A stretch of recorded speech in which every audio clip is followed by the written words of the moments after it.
시편 53편은 시편 14편과 매우 흡사한 모습을 보여주고 있습니다. 비슷한 시편이 많이 등장하는 이유는 시편 기자가 이와 같은 교훈을 매우 중요하게 여겼다라는 사실, 또 시편을 듣고 삶을 살아가는 우리들에게 하나님의 뜻대로 살아가지 못했기 때문에 이 말씀을 계속해서 강조하고 있는 의미를 갖습니다.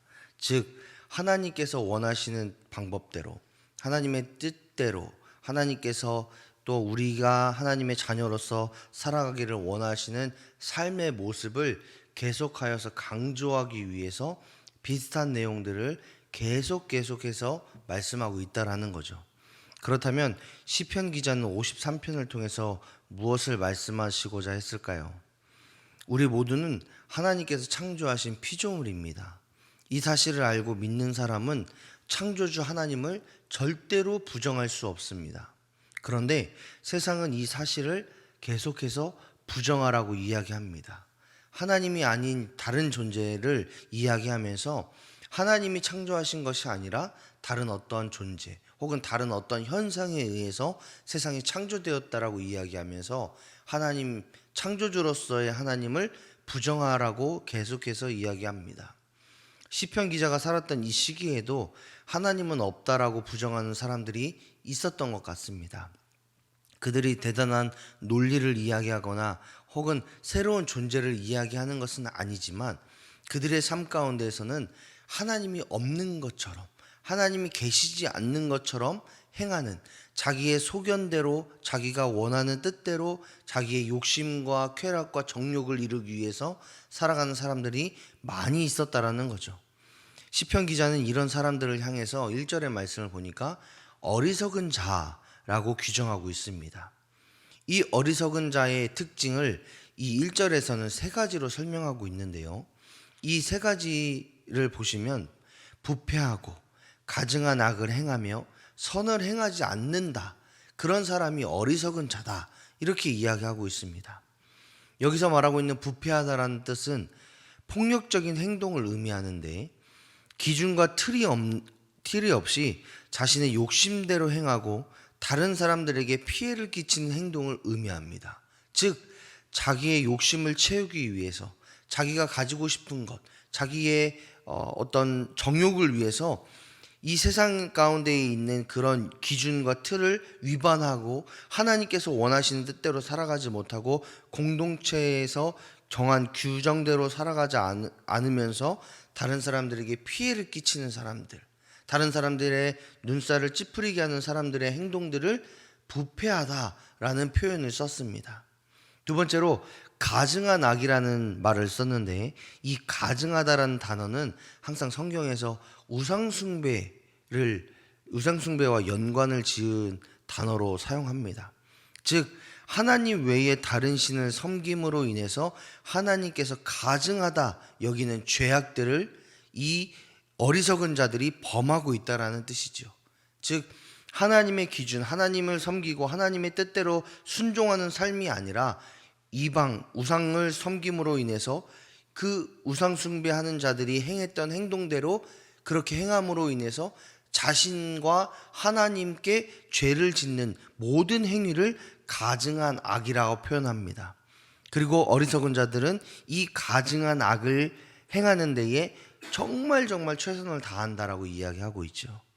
그리고 마지막으로 선을 행하지 않는다라는 것은 하나님께서 기뻐하시는 일을 기피한다, 그 일을 행하지 않는다라는 뜻을 가지고 있는데, 구약의 하나님은 한 개인의 신앙생활도 굉장히 중요하게 여기셨지만 공동체를 유지하는 것을 또한 굉장히 중요하게 여기셨습니다.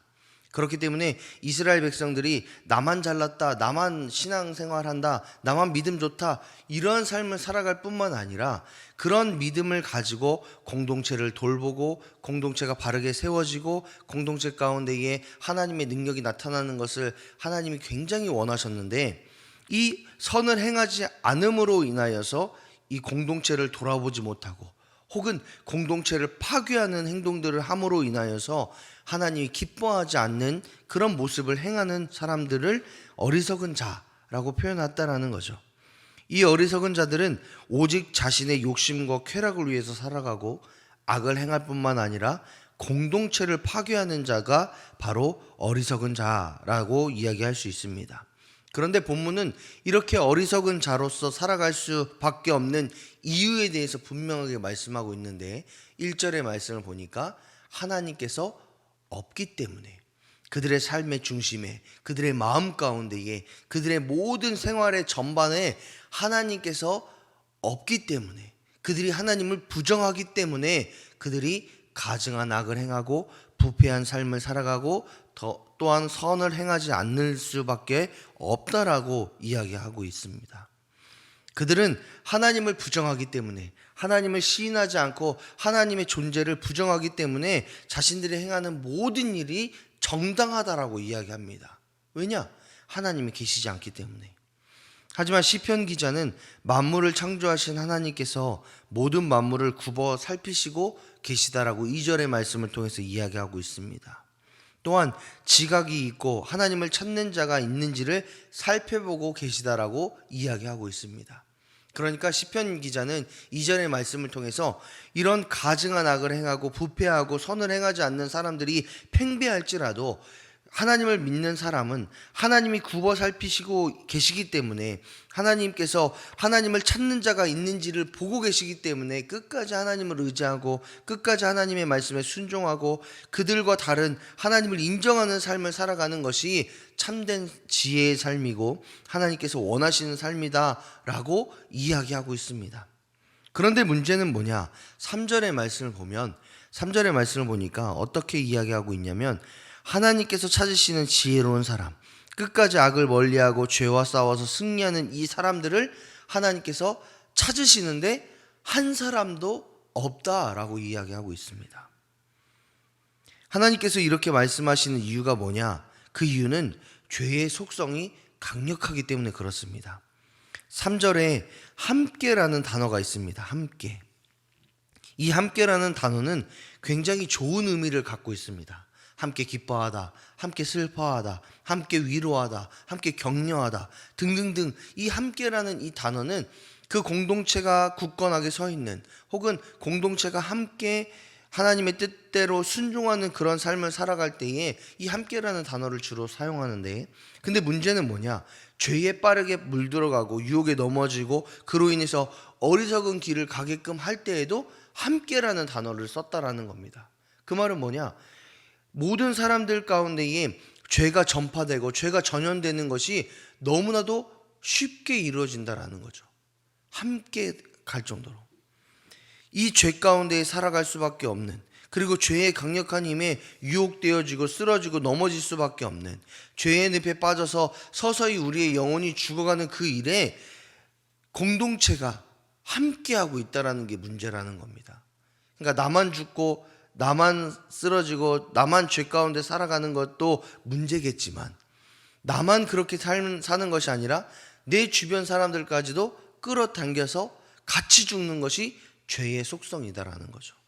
그렇기 때문에 하나님의 뜻 가운데 살아가는 우리는, 하나님께서 원하시는 방법대로 살아가는 우리는 죄에 대해서 슬기롭게 대처할 수 있어야 되고, 죄에 승리해야 되고, 죄로 인해서 죽어가는 사람들이 없어야 됩니다. 그런데 문제는 뭐냐? 그런 사람들을 하나님께서 찾고 계시는데 한 사람도 없다라는 게 문제입니다. 더욱이 죄를 짓고 죄에 무너지는 사람들은 주변 사람들을 죄 짓도록 만든다라고 이야기하고 있는데, 4절의 말씀을 보니까 하나님의 백성인 이스라엘 사람들도, 그리고 우리들 역시도 죄의 유혹 속에서 살아가면서 하나님을 찾지도 않고 부르짖지도 않는다라는 겁니다. 죄가 우리를 무너뜨리려고, 죄가 죄의 속성을 가지고 우리에게 죄를 전염시키려고 할 때에 우리들은 민감하게 하나님께 부르짖고 하나님을 찾음으로 인해서 그 죄에서 단절되어지고 죄에서 승리해야 되는데, 그렇게 하는 사람이 한 사람도 없다라고 이야기하고 있다라는 거죠. 또한 죄 가운데 있는 어리석은 자들은 하나님을 부정하기 때문에 하나님을 두려워하거나 공의로 하나님이 벌을 내리실 것이다라는 것을 알지도 못하고 또 하찮게 여기기 때문에 죄 가운데에 살아가고 있다라는 겁니다. 그리고 그 모습이 저와 여러분의 모습일 수 있다라는 겁니다. 그런데 5절의 말씀을 보니까 이런 자들을 향해서 하나님은 엄청난 심판을 내리시겠다라고 분명하게 말씀하고 있습니다. 5절의 말씀 우리가 다 같이 한번 읽어보겠습니다. 시작. 그들이 두려움이 없는 곳에서 크게 두려워하였음이니 너를 대항하여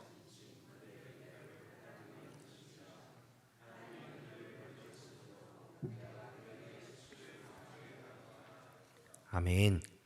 하나님을 부정하는 어리석은 자들의 뼈를 흩으시겠다라고 말씀합니다. 이는 전쟁에서의 패배를 의미할 뿐만 아니라 사람을 움직이고 살아있게 하는 중추적인 역할을 하는 이 뼈를 단 하나도 남김없이 가루로 흩으심으로 인해서 온전히 설 수 없는 존재, 완전히 무너뜨리시겠다라는 하나님의 의지를 표현하고 있는 말씀입니다.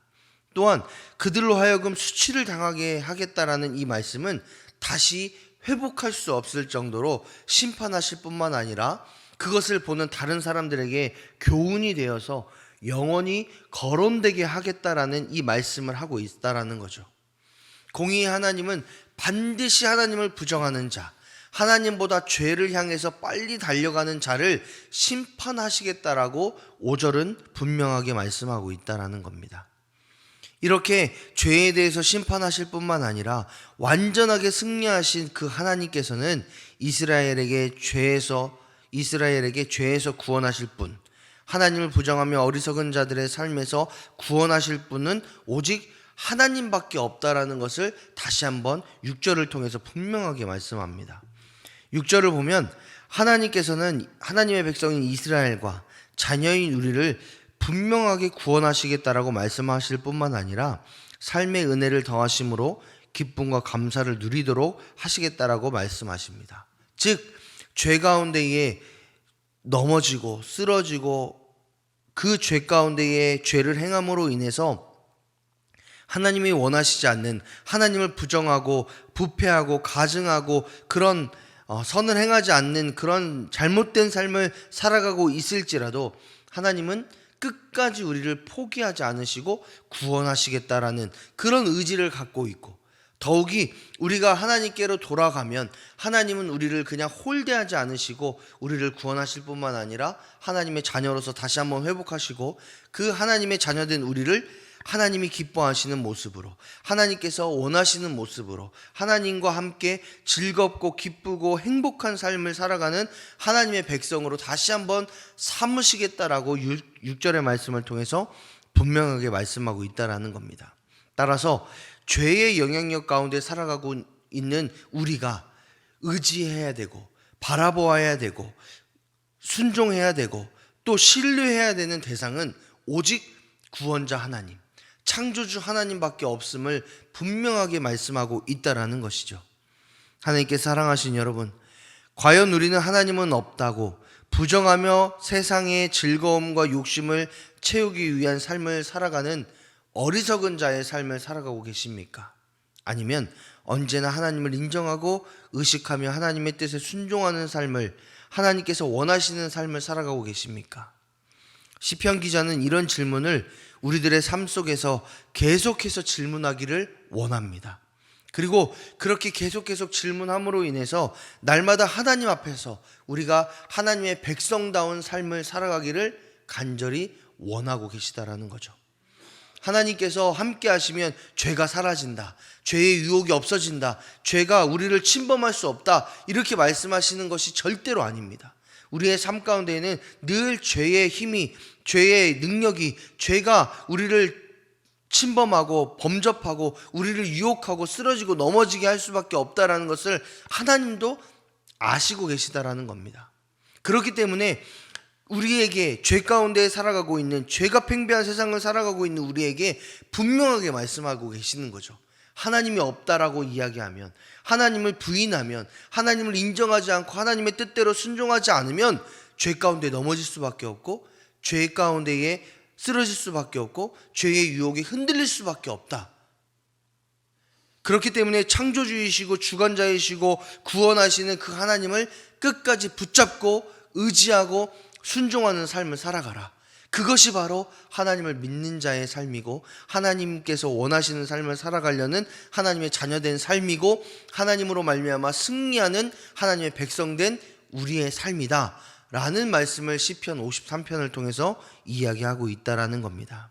하나님께 사랑하신 여러분, 우리는 세상과 죄 가운데 살아가면서 하나님을 버리고 부정하는 삶이 아니라 언제나 하나님을 인정하고 하나님의 뜻에 합당한 삶을 살기 위해 부단히 애써야 합니다. 그것을 우리는 성도라고 표현합니다. 거룩함을 위해, 거룩하신 하나님을 닮아가기 위해 애쓰고 수고하는 삶, 몸부림치는 삶을 살아가는 것이 바로 성도의 삶입니다. 이런 성도의 삶을 살아가시는 저와 여러분이 되시기를 축복합니다. 우리가 그렇게 성도의 삶을 살기 위해 부단히 애쓰고 수고하며 노력하며 몸부림칠 때에 우리의 하나님, 우리의 아버지 하나님은 절대 우리를 두고 보시지 않을 겁니다. 하나님께서는 능력으로 함께 하시고 하나님의 신실하심으로 함께 하시고 공의와 사랑의 하나님이 되셔서 우리와 늘 동행하시고 우리를 붙잡아 주실 줄 믿습니다. 오늘 한날을 살아가실 때에 그 하나님을 신뢰하시면서 하나님, 내 삶을 동행해 주십시오. 내 삶 가운데에 하나님 인도해 주십시오.